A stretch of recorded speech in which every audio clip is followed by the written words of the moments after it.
Hello friends, it's Greg here again on the Blue Feather Ephemera channel. I have an eBay store by the same name where I sell vintage magazine print advertising, and every week I put together a video to show you what's sold in my store.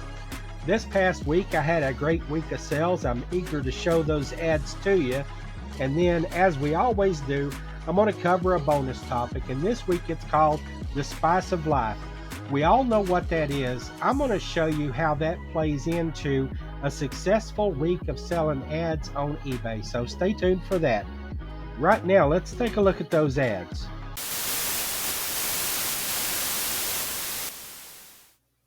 First up, we're going to look at this interesting advertisement from Fortune Magazine, 1953. And this is for a company called Combustion Engineering Superheater Incorporated. In the details of this ad, it shows their factories at East Chicago, Indiana, and then also at Chattanooga, Tennessee. And they're bragging that they're expanding the facilities at those two locations by 50% capacity. Uh, it was a company that made equipment for industry, and it says that they produce all types of steam generating, fuel burning, and related equipment. $18.77 sent this to California. This second sale of the week is one of my favorites. What I sold here, not actually even a print ad. This is just a vintage magazine print. It's sort of a condensed article. It's just a page or page and a half here from Woman's Home Companion, 1942. And what this is it's an article about military working dogs, and the title of the article, Dog Bites Hitler. And it's just talking about how they're training dogs to be useful in the war effort. And remember, this is early in the war, 1942. We're just months into it. And in the detail of the article here, it says that the Quartermaster General Edmund B. Gregory is seeking 125,000 dogs for training in the war effort. And up here you see a dog getting a bath. He's being well taken care of by a military vet. And here you see a Coast Guard patrol with canines. And then down here, this is a training activity. It says, whatever is breed, each dog learns to obey the command stay, as these soldiers are walking off and the dogs are just sitting behind there. This is what I think is the coolest, though. It shows this dog here. He's being trained to unspool telegraph wire, so that's a pretty neat thing. And then you've got dogs on a plane, not snakes on a plane. You got dogs on a plane here. So anyway, uh, this is center folded. It's a two pages, and right down the middle here's the centerfold crease. And over on the right side there is an advertisement, but that's not what I was selling. It's a nice ad for Cashmere Bouquet soap, but that's not what I put in the listing. I put the article about military working dogs. Dogs are always popular. Working dogs are always very sought after. And so I thought this would sell for a good price. I put $34.99 on it. It's on its way to Texas. This is the third Ouija board ad that I've sold in the past couple of months. I keep finding them. I keep listing them. They keep selling. The first two were from Parker Brothers. This is from an outfit in Milwaukee, Wisconsin called Shrifts. And this is from 1960. It ran in House Beautiful magazine. And in the detail here, let's just zoom in a little bit. It says that the board, some say it can actually answer questions. It says it brings a bit of mysticism and a bushel of fun to your living room.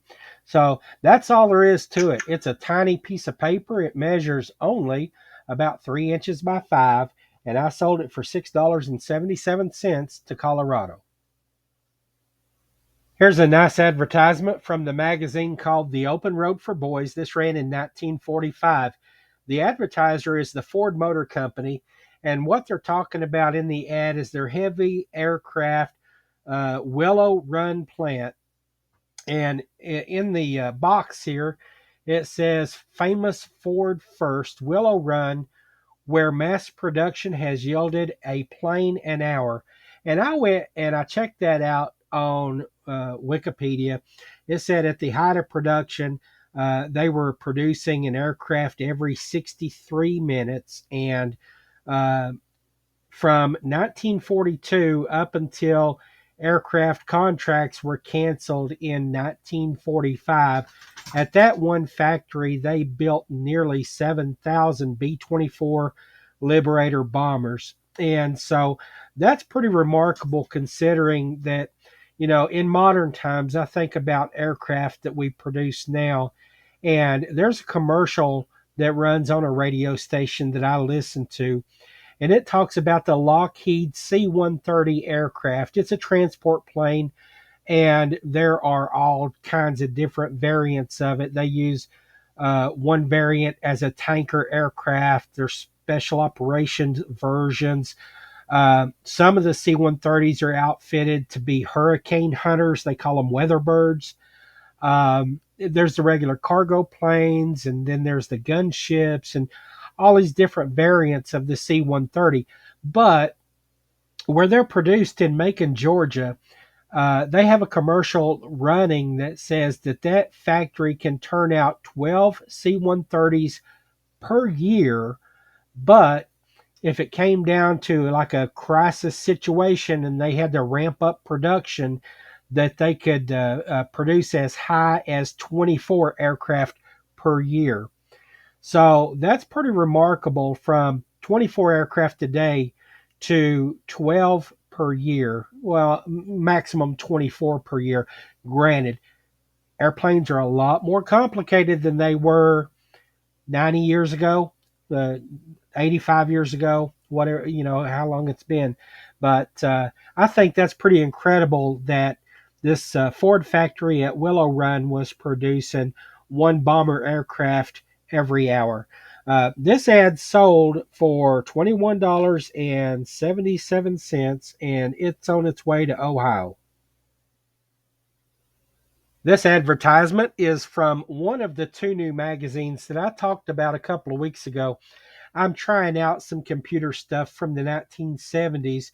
I mentioned a couple of sales from a magazine called Byte Magazine, BYTE. This is from let's see, what was it? Interface Arts. Interface Arts Magazine, 1977. And this is an advertiser called Southwest Technical Products Corporation, based in San Antonio, Texas. And it says this is a computer terminal kit. So for $325, what you're looking at here is the necessary hardware to give you a computer monitor and a keyboard and access, I guess, by cable to some remote CPU, central processing unit. And I would assume that there would be several terminals connected to a CPU like that. That's my thinking and my understanding about this ad. I sold it for $18.77, and it's on its way to California. This ad is one of my favorites also from this week, and this ran in Sunset Magazine 1937. And there's actually two different places associated with this ad. And the first is Ambassador Hotel, Los Angeles, California. And it says these clams are a favorite at the Ambassador. But the clams it's talking about is the Pioneer Minced Sea Clams, and that company is based at the Exchange Building in Seattle. And I have a sense of nostalgia for this because I was stationed on the West Coast and near fishing fleets and canneries and all that kind of stuff. And so I just remember the way the place felt, the way it looked, the way it smelled. So I just have some association with this, and I loved seeing the ad. It sold for $8.77. It's a small ad, about 2.5 inches by slightly over 6, and it's on its way back to Washington State. Okay, 2 weeks ago, when I made the video called Christmas Came Early, I talked about somewhere in there, I talked about listing advertisements from magazines that were somewhat associated with Christmas. And so this came from a December 1960 House Beautiful magazine. And there were ads in there that were more focused on Christmas than this, but that's where I sourced this from. This is an ad for Franconia, China, and it says Franconia is one of Europe's finest. And I guess to kind of capitalize on the European quality, they're showing you a jewel Fabergé egg here, and it says that their China is exquisite as a jewel encrusted object, the art by Fabergé. And I know that sounded funny. I'm not French and you can't make me speak it. But anyway, this is called Platina or Platina, and it has a platinum border. And I sold this quarter page ad for $8.77. It's on its way to Texas. Right here, we're going to take a brief pause from the what sold content, and I'm going to jump back to a couple of prior videos and correct a couple of things because when I just pronounced, I slaughtered that French just a minute ago. I know I did, but when I learn something and I can correct my mistakes, I'm going to do it because I jump on here and I know I sound like a heck, and this hillbilly accent don't help. And here in Appalachia, I've led a little bit of a sheltered life. I'm not worldly, but um, just saying that, if I figure out that I've said something wrong or done something wrong, I'm going to try to fix it. So I'm going to show you this again. You saw it a month or two ago, and I called it a Hermes silk, Hermes of Paris silk scarf bicentennial scarf advertisement that came out of Classic Magazine 1976, the bicentennial year. Well, not even a week after that, I saw an Antiques Roadshow episode where they were showing off this luggage. It was like a steamer trunk made by Hermes of Paris. And so I just realized that I just completely mispronounced Hermes, and that's kind of funny. I wanted to fix it that and pass that along to you. The other thing is I'm going to show you where I made an assumption about an ad sale and why it sold, and we're going to fix that. So take a look at this one next. Now I showed you this sale last week, and I'm showing it again to correct what I ended up making an incorrect assumption about why it sold. I figured that in the advertisement here from 17 Magazine 1963, that this very early mention of skateboarders here would be why the ad sold, because there's so many people involved in that hobby and sport of skateboarding. I mean, hundreds of thousands of teens, if not more, around the country are riding or have ridden skateboards as a hobby. And so it tells you what skateboarding is, and it even has to explain what a skateboard is. But that's not why the buyer bought this ad. I was kicking myself because it sold within a couple of hours, full asking price, and I'm thinking I should have known it would sell quick because there's so many skateboarders out there. But the feedback I got a couple of days ago said I collect memorabilia of these elephant races. So I stand corrected. I was obsessive about the skateboards. Who would have thought that there would be a collector out there for memorabilia from elephant races from the 1960s? But we always say there is a collector out there of everything. So, wanted to show you that example of that, and also how I misinformed you about what I thought the reason for the sale was. Um, so, with that due diligence accomplished, we're going to get back to the weekly sales.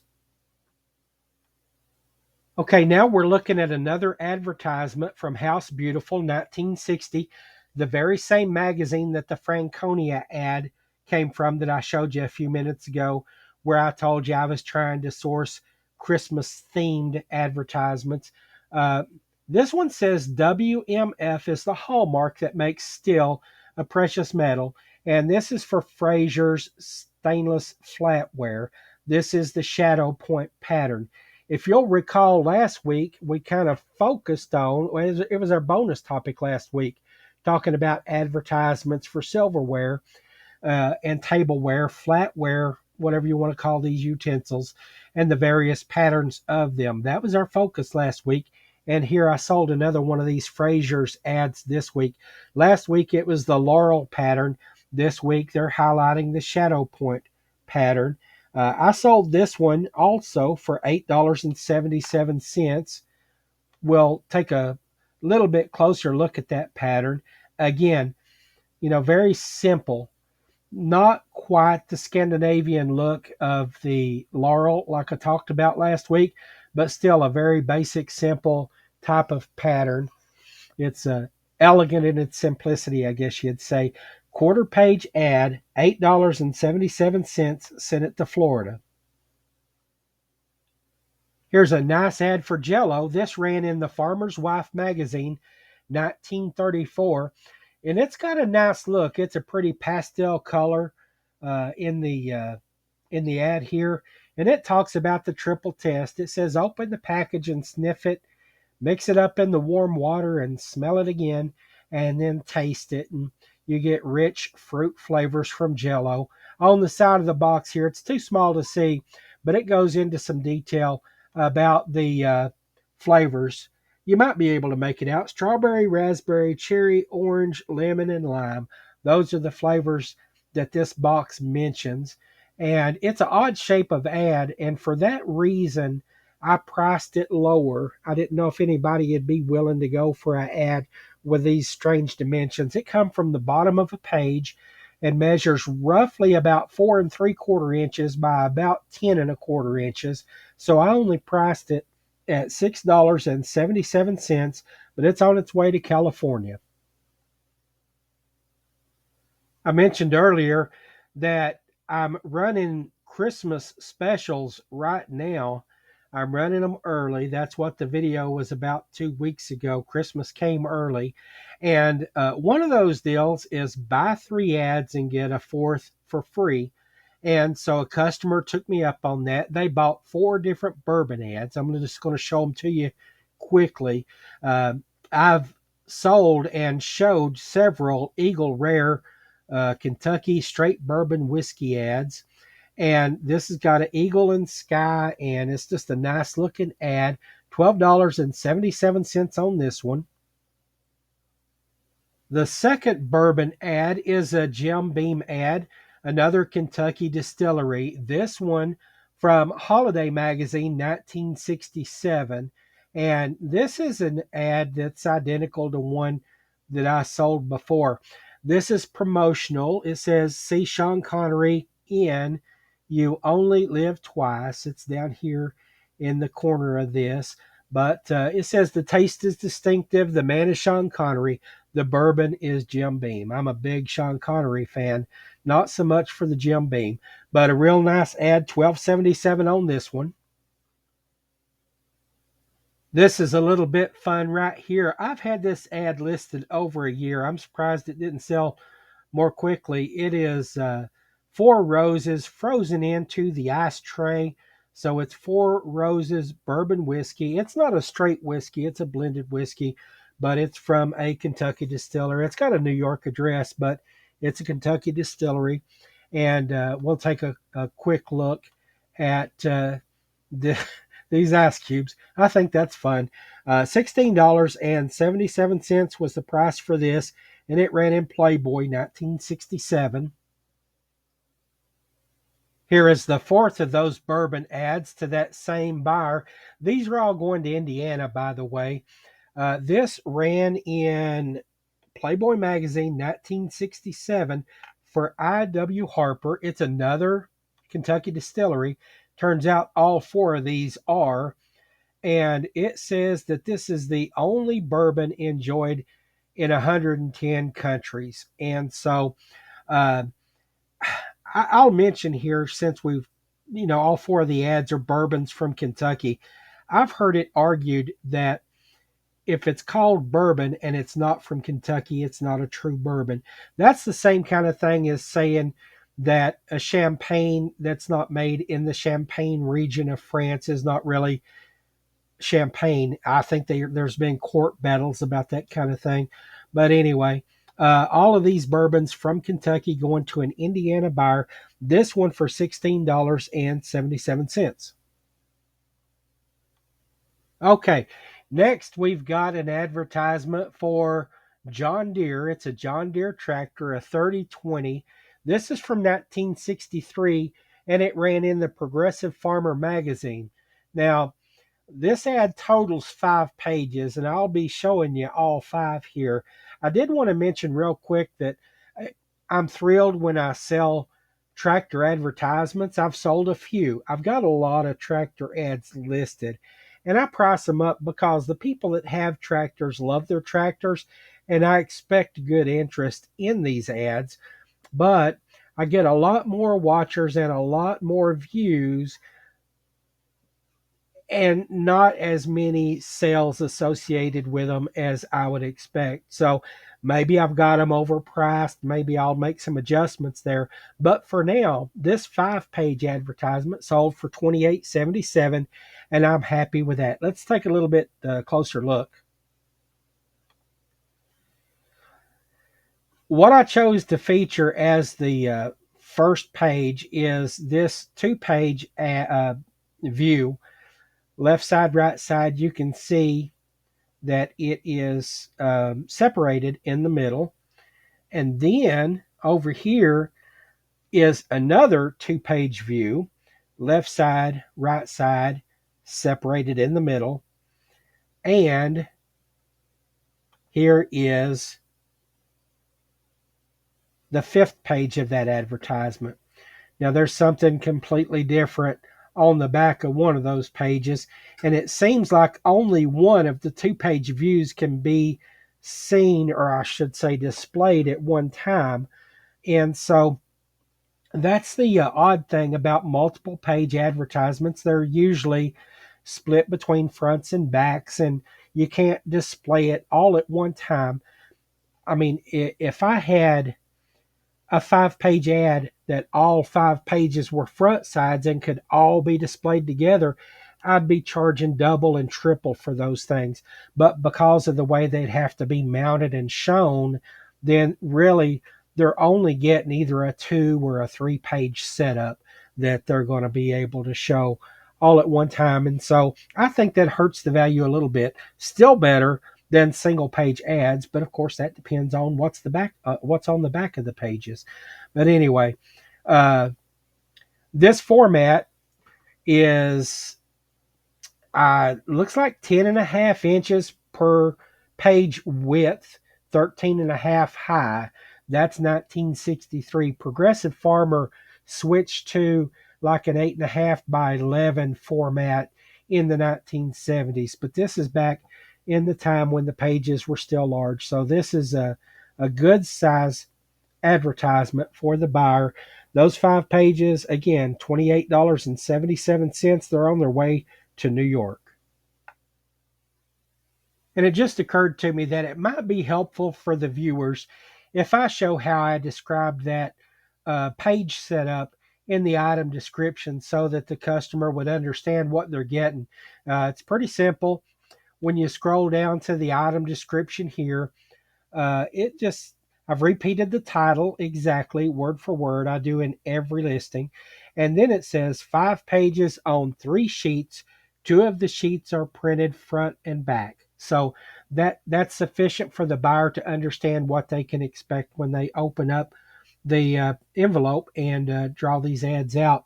They'll know that they're getting 3 sheets of paper, 5 advertising pages, but 2 of those will be printed front and back. That's it. So I didn't get any additional questions. I got positive feedback. That takes care of it. Here's another ad that's been listed for about a year. This one ran in True Magazine 1971, and the manufacturer is Remington Arms, and it's a DuPont company. And they're advertising the model 742 rifle, And they can put different receivers and different barrels on these rifles and make them different calibers of firearms. This one came in 280, 30-06, 308, 243, and 6 millimeter. And in the detail of the ad there, you just see all of the different specifications about the gun and all of that. Nothing really exciting unless you're a gun owner, I guess. I sold this one for $14.77. It's on its way to Idaho. Okay, the last advertisement of the week is this one right here that ran in McCall's magazine, 1927. The product is called Golden Peacock Bleach Cream Tonic Face Powder. And when you look at the detail of the advertisement here, it calls it a product of the Paris Toilet Company of Paris, Tennessee. It says the new powder prevents coarse pores and blackheads and all of that. So back in the day, they're worried about skin health as they produce your facial cosmetics. So kind of a fun and interesting ad there. I think that the way that they present this model on the page is just it's interesting. Um, Concepts and notions of beauty evolve over time, and also the way it's portrayed. Um, in a sense, I guess she's a pretty girl, but at the same time, it looks like a nightmare a little bit, Bride of Frankenstein kind of thing. So I think that's what's fun about it. I don't know what the buyer had in mind when this ad attracted them, but I think it's fun and interesting. And $18.77 sent this to California. As I do in all of these weekly videos, I'm going to cover this recap screen. And this week it shows that in week number 39 of 2024, I sold 16 advertisements for $255.32. What you also see there is the 13 magazine titles that these ads were sourced from and how many of each sold. And the winner here, House Beautiful, I sold 3 advertisements. All 3 of those come from the House Beautiful that I was listing from during this past week. That was one of the 3 or 4 magazines that I got listed during this past week. And that seems to still hold true that what I'm selling is what I'm listing, and all of the rest of them just kind of trickle in over time. But anyway, a great week of sales. Very satisfied with that. Happy to show them to you. I hope you enjoyed seeing them. Now we're going to talk about our bonus topic this week, which is called the spice of life. Every week, when we look at the print ads that sold, to me, that's fun. Well, it's 99% fun. But when we come to the bonus topic, I really do try to come up with things that are going to help you as a seller on eBay, and especially as a seller of ephemera, maybe even selling vintage print ads on eBay. So I want this content to be useful. I want it to be something that you can take back and apply to your own business on eBay selling. And sometimes the trends are easy to identify, and it's not hard to come up with something to talk about in the bonus topic. Other times, I struggle. I was thinking of this in my Rocky voice head canon. I was. It's like this. Sometimes it's easy, but Adrian, sometimes it's not so easy.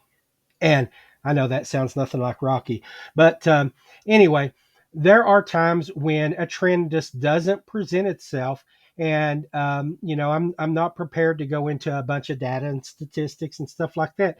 Well, lacking a trend, it crossed my mind this week to talk about the variety of sales, the variety of print ads, the and all the different ways that variety plays into a week of sales for me in my store on eBay. So right now we're going to talk about the spice of life, which is variety.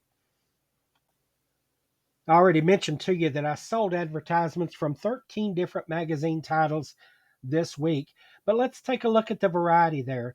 The variety of titles, the first example here is Fortune Magazine, which is a magazine that's dedicated to the rat race. It's dedicated to careers and jobs and making money and investing money and all of that. It's all about business. I also sold advertisements from Holiday Magazine, which is a magazine that's devoted and dedicated to getting away from that very rat race and forget about making money, forget about your job and career for a while. So there's a little bit of variety right there. For those customers looking to decorate the man cave this week, I had advertisements sold from Playboy magazine. For those looking to decorate all of the rest of the house, I sold ads from House Beautiful this week. I sold an ad this week from a magazine that appealed specifically to the farmer. And then I also sold an ad from a magazine devoted to his wife. Interface Age magazine is one dedicated to people who like working on the computers either as a profession or as a hobby. That's definitely an indoor experience. Sunset magazine is designed specifically for those people on the West Coast, all up and down the Pacific Coast, who enjoy outdoor experiences. And finally, on the topic of magazine title diversity, I sold an ad from True Magazine, which bills itself, and it's actually the subtitle of the magazine on the front cover of every issue. Right under True, it says the magazine for men. So definitely a magazine for the guys. And then I also sold an advertisement from Woman's Home Companion, definitely a magazine for the girls. So as you can see from these examples, a lot of diversity, a lot of variety in the types of magazines, the titles of the issues that I sold ads from. This past week also saw a lot of variety in the eras of advertising, or I guess you could say across the decades.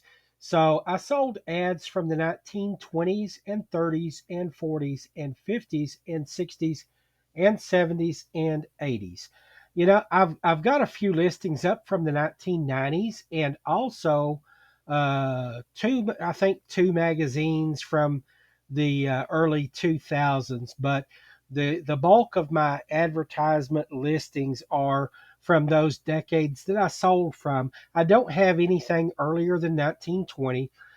A lot of those magazines had a larger format, and I'm just not going to buy the materials to ship 15-inch advertisements yet. I may do that in the future, but everything else sold from the 1927 Bride of Frankenstein ad all the way up through Bourbon ad from the 1980s. So a lot of variety there in advertising eras. And finally, here regarding variety, I'll just make brief mention of the destinations that these ads are going to. Um, Coast to coast, nationwide, California to New York. I counted them up. I sold ads to 9 different states this week, and for a small seller in a little Kentucky town, if I opened a store here in my hometown, I wouldn't expect to see people from 9 different states walk through the door in an entire year, much less sell to them. I'm located probably about 2 hours from any town most of you have ever heard of, and so eBay is a really good opportunity for the rural sellers like me to get their products out in front of a bunch of people. Um, it's also neat to have a global market, although that's down since a lot of countries have adopted what's basically a tariff on some of these products, that value added tax that we talk about. International sales are down, but I do still have them. Anyway, really cool thing to sell to all these different destinations. It's a great variety of destinations that these ads are going to. As I wrap up this look at variety in my store, I want to remind you that this is what I've chosen for my eBay store. This is what I want my customers to experience. This is the selling experience that I want.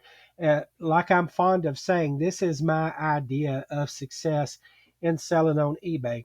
I've mentioned before that if I pick up 3 Life magazines in a row, or 3 Motor Trend magazines in a row, or 3 National Geographic, I feel like I'm getting in a rut. I appreciate the variety as a seller. I want to look at different kinds of things.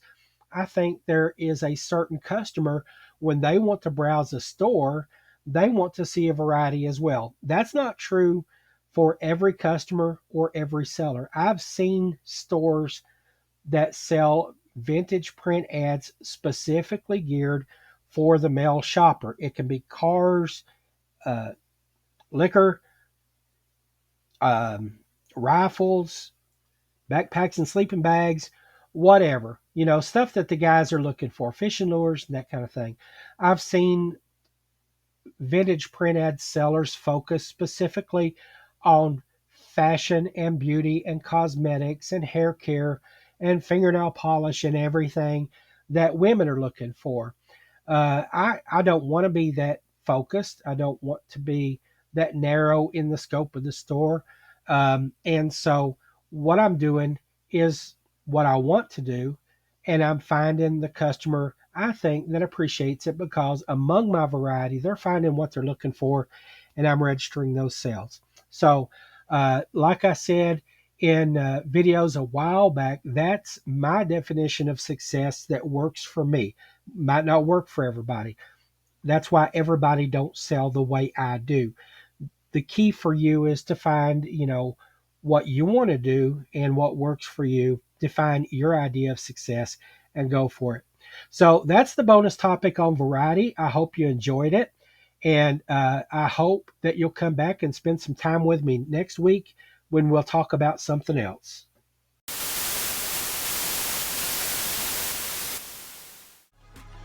If you enjoyed this video and you want to see more content like it, there's several ways to support the channel. Hit the like button. Also, share this with friends and subscribe to the channel. That way you'll be notified when new videos drop. And then also, leave a comment if you have questions or suggestions or just want to send a friendly hello. I'd love to hear from you.